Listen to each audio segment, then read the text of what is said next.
On peut lancer?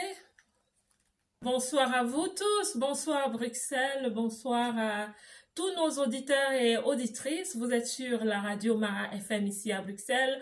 Bienvenue à notre émission Les femmes prennent l'arène, diffusée tous les vendredis de 19h30 à 20h30. Nous revenons. Pour le temps qui nous reste, nous allons avoir une conversation, et ça c'est une autre rubrique, autour de la bienveillance et la bienséance avec notre rubrique lifestyle. Notre invité va rester là pour le moment. Peut-être que je vais la titiller un peu avec une ou deux questions à la suite. On va se lancer avec la rubrique lifestyle. Aujourd'hui, dans la rubrique lifestyle, nous parlons de la vie en fait. Nous sortons un peu des sentiers très intellectuels et tout ça. Le lifestyle, c'est le style de vie, c'est la façon de vivre. Notre savoir-être fait aussi partie de notre lifestyle. La bienveillance et la bienséance sont des fruits de notre personnalité et finalement le reflet de notre image. Notre style de vie est agrémenté par nos valeurs. Le savoir-être est quelque chose qui est conseillé d'avoir. Qu'à cela ne tienne, nous n'avons pas l'autorité de réclamer aux autres de se comporter comme nous le souhaitons. Je vais vous parler de ce qui m'est arrivé ce matin, par exemple. Donc, ce matin, j'ai eu à emprunter un bus et quand j'entre dans le bus, je choisis la première place disponible. En m'asseyant, je constate que la personne à côté de moi exprime un malaise assez notoire. Je ne comprends pas pourquoi. Bon, je prends ma place tranquillement et à un moment donné, je vois qu'elle bouge avec beaucoup de soubresauts et elle bouge, et elle s'agite un peu et à un moment donné, après, elle se bouscule vers son côté du bus. Bref, elle ne voulait pas me toucher. Comme si elle était très ennuyée, elle tire son vêtement vers elle, elle me regarde comme si elle était dérangée. Je ne comprends pas du tout. J'ai failli lui demander si tout allait bien, mais je me suis retenue. Je me suis dit, écoute, je vais faire mes courses, je vais quelque part, je vais être tranquille, je vais la laisser tranquille. Certaines personnes se reconnaîtront dans ce que je viens de relater. Vous avez peut-être vécu des situations pires que celle-là même. Je parle de cette expérience pour dire que vos valeurs déterminent le niveau ou la qualité de votre bien-être personnel. C'est vos valeurs qui déterminent votre bien-être. Ce que les autres font ne devrait pas vous entacher au point que vous soyez dérangé. Et aussi, votre bienveillance ne déterminera jamais l'attitude des autres. En société, chacun applique ses valeurs. Nous n'avons pas les mêmes valeurs, encore moins les codes culturels de bienséance identiques. Nous venons des endroits différents dans le monde, des éducations différentes, des cultures différentes. Restons bienveillants.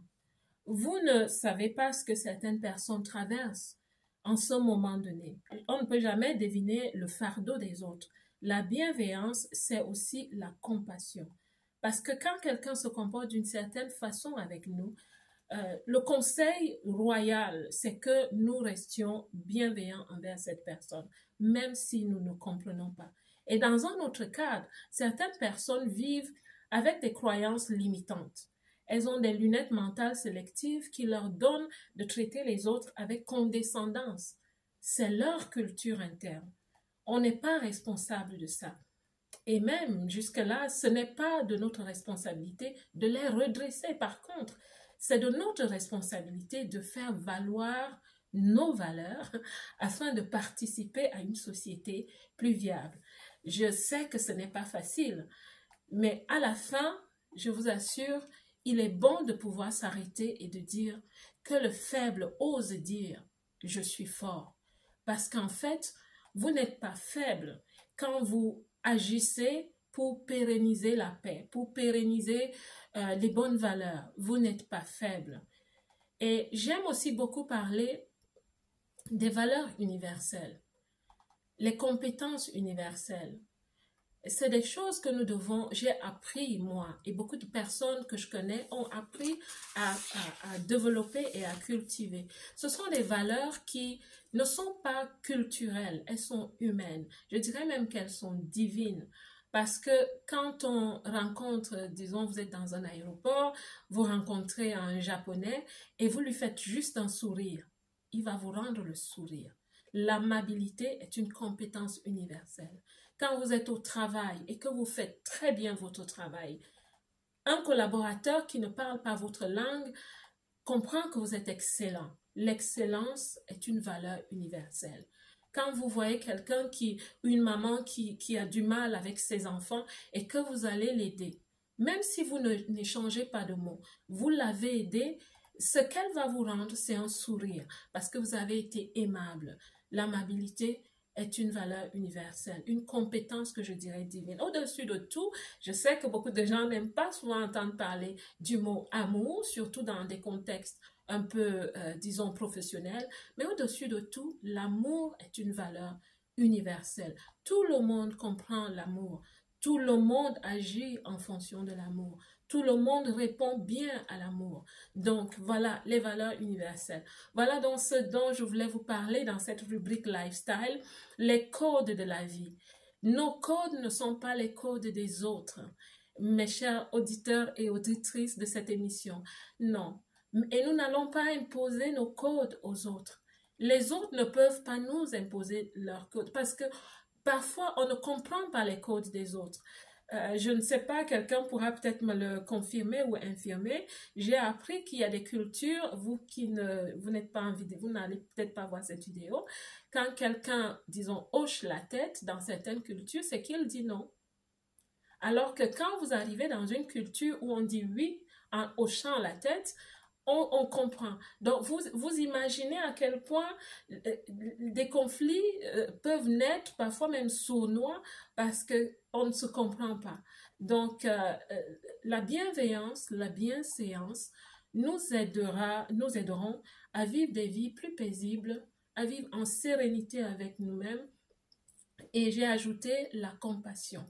La compassion est vraiment quelque chose qu'il est important aux êtres humains de cultiver. Vous savez, un jour, il y a une personne qui passait avec un tatouage et certaines personnes se sont mises à juger cette personne. Oh, c'était une dame, elle a des tatouages, mon Dieu, c'est pas joli. Et puis quelqu'un d'autre à côté a dit, vous savez quoi? Il y a des personnes qui n'ont pas de tatouages sur leur peau, mais ces personnes ont des tatouages dans leur cœur et dans leurs âmes. Et c'est bien pire encore. Donc, c'est ce que je voulais vous dire dans cette rubrique. Et ne vous dites pas que parce que vous agissez à la base de l'amabilité, vous êtes faible. Pas du tout. Je répète que le faible dise qu'il est fort. C'est un peu ça. Qu'est-ce que vous en pensez, Madame Malou, de tout ça, les codes sociaux et culturels? Qu'est-ce que vous en pensez? Et justement, c'est très intéressant ce que vous dites parce que on veut vivre ensemble, de comprendre aussi que nous avons notre mode de communication que l'autre ne saisit pas. Tout à fait. Et des fois, je disais à une amie, je disais que oui, c'est vrai que je ne te comprenais pas parce que je n'avais pas vu ton point de vue. Mhm. Et que ben, des fois tu dis oui, elle dit non, ou tu vois vert et elle voit rouge. Tout à fait. Et je lui disais, c'est vrai que je n'avais jamais vu, je n'avais pas pensé que je devais modifier mon langage pour que je puisse me faire mieux comprendre. Et ça me permet, lorsqu'on comprend ça, de pouvoir avoir une autre posture de communication et de pouvoir mieux vivre ensemble. C'est pas dit qu'il n'y aura pas des couacs, mais ça nous permettra. Il y a des pays où c'est vrai qu'il y a des cultures où on ne rigole pas, donc c'est pas la bienvenue. Et il y a des pays où on doit forcer en psychologie de rigoler, de rire. Yeah. Et ça, en voyageant dans un pays comme le Rwanda et tout ça, j'ai vu ça. J'ai vu cette tristesse. Mais en même temps, c'est tellement bon pour la santé de rire de temps en autre. Mais il faut rire, mais dans un contexte aussi. Et le contexte, on ne peut pas rire. Donc c'est vrai que c'est vrai de maîtriser ou de comprendre ces codes-là, ça nous aide, c'est sûr, à mieux être plus en phase avec les autres et être en phase avec soi-même aussi. Voilà. Exactement. Et éviter les conflits inutiles. Inutile, des conflits déjà en soi-même, parce que il peut arriver dans la vie que personne ne sache ce qu'on traverse alors qu'on a plein de conflits, voilà, des pensées contradictoires en soi-même. Et oui, justement, se mettre au-dessus de certaines choses.